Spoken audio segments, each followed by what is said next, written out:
knockdown. And Charlo was on that left hook again.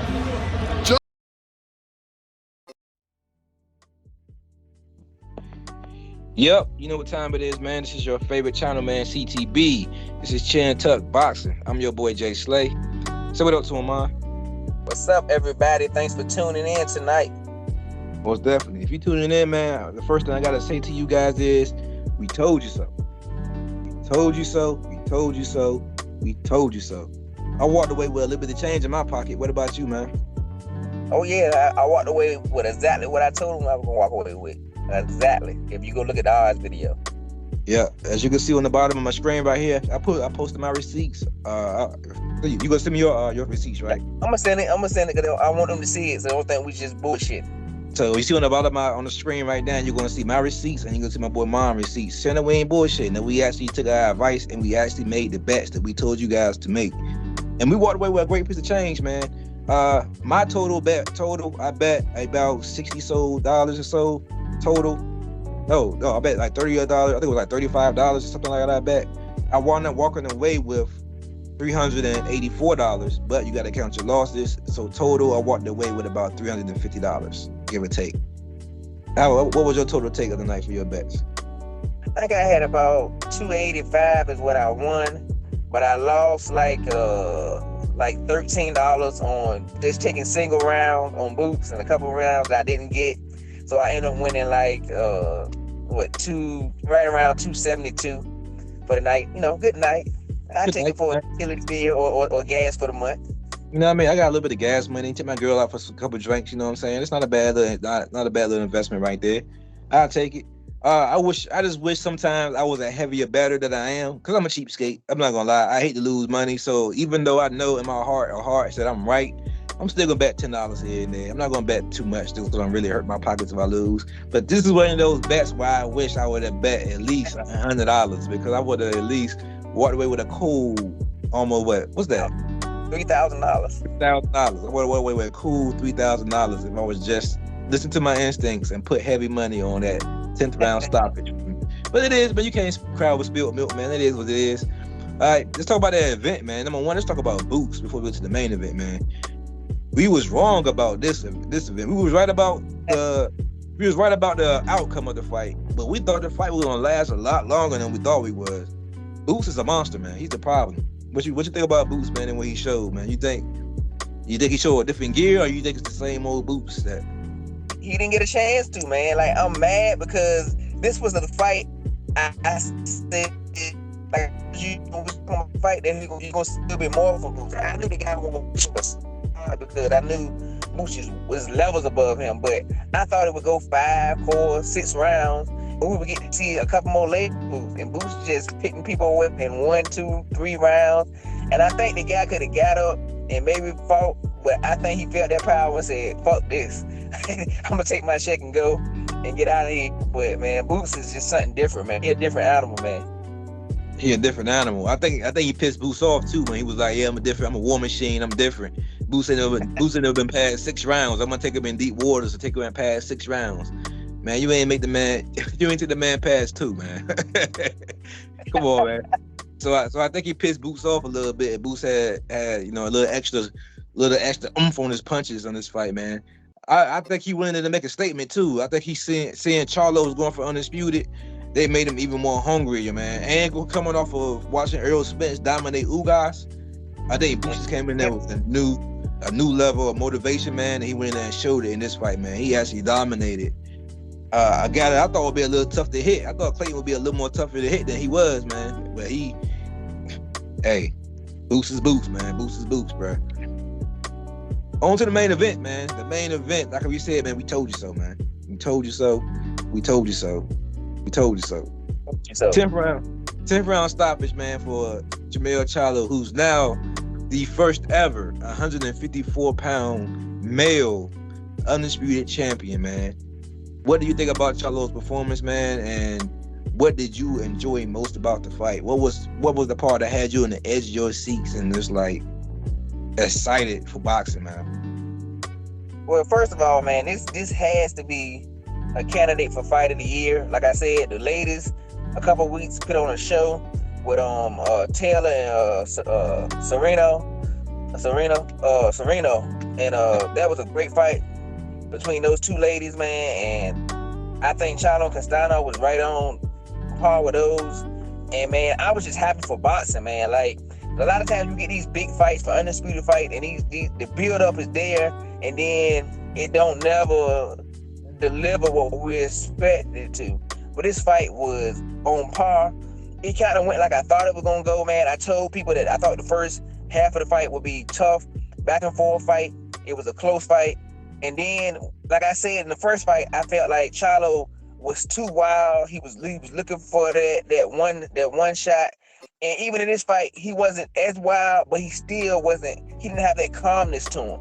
But then in round 7, he started to pick that jab out there. He slowed down. He really took his time, and he let the fight come to him. He realized that I have 3 inches on this guy, and I have, I think, 4 or 5 inches in reach. I don't have to initiate. I can stick back and stick that jab out and force him to make the mistakes. And that's what he did. In round 7, he stuck his jab out, he moved. Castano had to be the aggressor. And in the 10th round, he walked into that short left hook, and that was ball game, man. But hey, man, I was impressed by both fighters, man. They tailor-made for each other to always make a great and exciting fight, man. And I saw some things out of Charlo that I didn't think he had. Like, of course, I know he had a chin, but he got a chin. And then on top of that, I like the way he was catching on his counter punches, and I like the way that he stayed composed, man. Like, the only thing I would say about, if I got to critique a Charlo, I still think his inside game is a little questionable.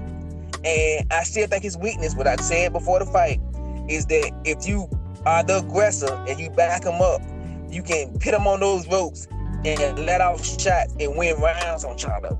He got a habit of letting his back touch those ropes. But other than that, man, you know what I'm saying? Big ups to both of those fighters, man, and big ups to Charlo on being 154 undisputed champion, and also big ups to Derrick James, man, for becoming undisputed champion and having Earl Spence with 3 belts, man. He's 1 belt away from having 2 current fighters to being undisputed. So, man, big up to Derrick James, because I think he's been getting screwed lately. And right now, he got to be the trainer of the year. So, big up to those guys, man. Most definitely. I got more critiques. Since you gave the critiques to Jermell Charlo, I'm going to try to critique Castano. I'm going to focus on him. Because everything you said about Charlo was on the money. So, it's really nothing else for me to add to that. Castano, man, he didn't do what I thought he should have did. He literally got hit by every left hook that Charlo tried to throw at him. He literally was there for the left hook and got dropped by the left hook. If you watch the first video, I said Castano did a great job in the first fight of whenever Charlo back touched the ropes, Castano would throw his flurries and then get just far enough out of range to where that left hook wasn't going to land. He didn't do that this fight, man. He stayed right there for that left hook, and in some cases, it looked like he wanted to take it. It looked like he was itching to take that punch for some reason. He didn't keep the right hand up. He didn't keep his phone up, what we call it back in the day. He didn't keep the phone to his head. He was just there to open for that check left hook all night, and then Charlo finally landed hard enough to drop him. What I will say about Castano that surprised me, man, he has a beard, bro. He took some shots from Charlo, some shots that Harrison did not take. Some of them hooks them same hooks that Castano was eating, Harrison was wobbled like by the first time it touched him. So that shows the pedigree, the chin, and how bad Castano wanted this fight. Because he took some hellacious shots, man, while at the same time giving them. But like you said, man, and like I text you during the fight, I was like, whoever gas first, more likely gonna get stopped. And that's what this was exactly what happened. I think Castano gassed first. He was coming up short on a lot of his punches. It started like around 9, like you said, like around 9. In round 8, he was landing right hands on Charlo, but the right hands had no effect. I think Charlo felt that it had no effect, so Charlo started sitting down more on those hooks. He started sitting down. So around 9, he sat down, and then round 10, he actually sat down on it, and then got him out of there in round 10. So yeah, man, it was a great fight. Like you said, and in my opinion, it's most definitely, as of right now, fight of the year. It's still early in the year, man. We only in May right now, so we still got a whole nother set of fights coming up. We still got Tank Davis coming up. We still got Devin Haney coming up. We still got, hopefully, Terrence Crawford, Earl Spence coming up in the far future, man. We still got some other fights. David Benavidez and Lipinets, not Lipinets, Lemieux. Yeah, Lemieux, the other Canadian. Man, we got a lot of fights, man. That can be, of course, it can take this spot. But as for right now, man, the last couple of weeks, man, I'm excited for boxing, man. I'm enjoying these fights, man. I'm just ready, man. I'm just ready for some more boxing, man. It kind of ended too early for me, in my opinion. Let me ask you a question before we get out of here, because we ain't gonna be here too long. But what do you think about what Charlo said in the post fight, where he said he hinted at going up to 160? What do you think about that? I don't like it. I didn't like it. I'm not gonna lie, I didn't like it because the pressure should be on what Crawford doing. What you should be saying is, I want that boy. If he can beat Errol Spence, that's who I want next. I want to fight him, because that's the next big money fight. I'm being honest. There's nobody at 160 that he gonna make close to the money he can make if he fights Crawford. If Crawford beats Spence, if Crawford beats Spence, and coming off of this performance he just had against Castano, Crawford versus Charlo will be the biggest fight in boxing, without question.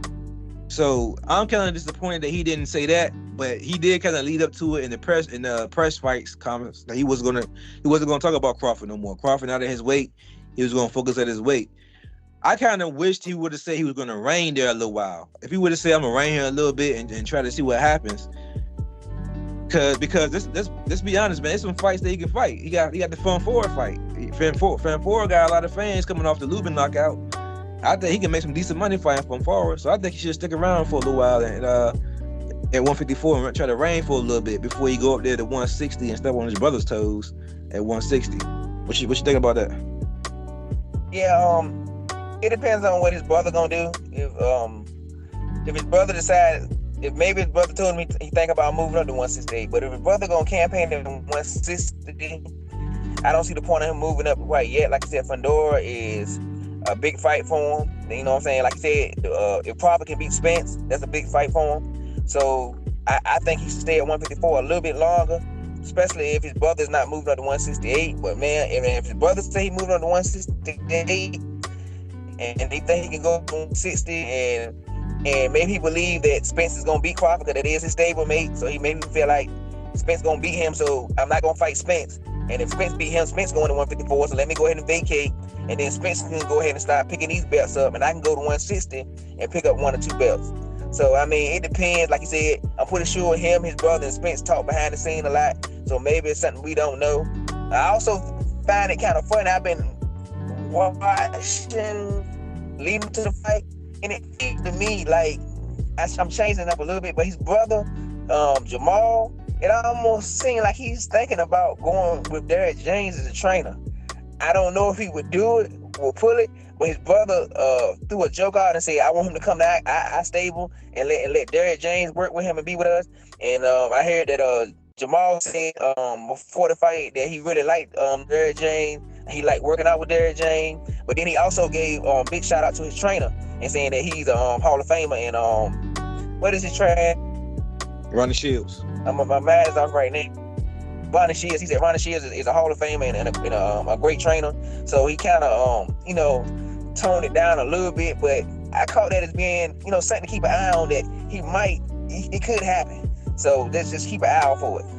I think it is happening, because I think his brother leaded up to it earlier in the week also. He was like, his brother's been working out with him for the last the last camp. So he said sometimes you need to change your voice in your corner so you can wake up new demons. So I think that change is happening. I think he's going to move down there with Derek James and them out there in Texas and actually.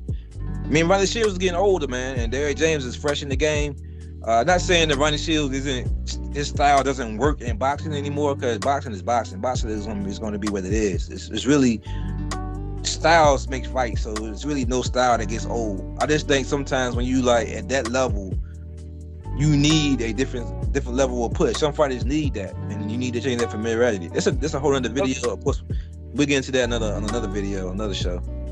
But I will say this though, I don't know who he will fight at 160 though. Who will he fight at 160 if his brother himself having problems fighting at 160?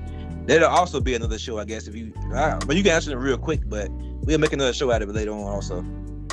Honestly, the only belt I think that will be available for him it could be 2 belts. I think if his brother is going to move up, I think he can get a shot at that vacant belt. I think he'll be the first one to get a shot at that vacant belt. And also Triple G. And Triple G, because it's rumored that the Bivol and Canelo fight is not gonna happen next. So if that's not gonna happen, most likely Canelo's gonna fight Triple G. That means Triple G is moving up to 168. If he moves up to 168, he could vacate his 160-pound title. So you could have two titles that's sitting there and get his hands on, especially his brother title. So I mean, it's something to watch. All right, one final question. This also could be a separate video in itself, but it just crossed my mind. Triple G now is out of a Canelo fight. Canelo just lost against Bivol. So if you Triple G, you got to basically choose between two Charlo brothers. You can either stay at 160 and hope and catch the one moving up to you, who's on a crazy knockout streak, who knocks out everybody pretty much that he faced for the last 10 fights. Or you can find a guy who's been recently struggling, who's possibly changing trainers, who's looking a little vulnerable his last fights, but he's the bigger of the two. If you Triple G and you age and you're almost 40, which Charlo brother you think is would you choose if you had to choose one? This my honest opinion. He better stay away from Jamal. That's my opinion. He better stay away from Jamal. Jamal's style is a nightmare for Triple G. Jamel is the more explosive fighter. I don't think he's physically as strong as his bigger brother, but you saw with Castano. Castano was the stalker in that fight. He was pushing the road. Imagine Triple G stalking Jamel. Even though Jamel can, he made some mistakes. And if you make a mistake and get caught on those changes with Triple G, it's night. See, Jamal can stay on the internet jab, and he's a strong fighter. He can clinch. He can get his shots off, move. So I think Jamal will be a way tougher fight for him than Jamel. Even though I think Jamel has accomplished more, he may have a couple more wrinkles to his game. But for Triple G, he better stay away from Jamal. Jamel be the one he trying to get. Beating that too, he got to come up to 160 and get accustomed to that weight. Come his first fight, you can catch him at his first fight at 160. And like I said, his weakness is when a guy is the predator. When the guy is stalking him, he got a habit of letting his back touch the ropes. You can't do that with Triple G. I agree with that, man. I'm gonna let that ride there until we come out with another video, because it's a separate video. You guys there to this topic, man? This was a great raw uncut, man. A great raw CTB video. Man, you want to add? I think we covered it all right now. I got something to add real quick. But what my add is, we told you so, damn it. We told you so. We told you so. We told you so. All right, man. With that being said, man, this is your favorite channel, man, CTB. This is Chin Tuck Boxing. I'm your boy, Jay Slay. Say peace to him, man. All right, everybody. Remember to like, subscribe, hit the notification button, comment, especially if we put some money in your pocket. You better like it and subscribe. But most of all, because we love boxing and you love boxing. And God, peace and love, and we out of here. Take care.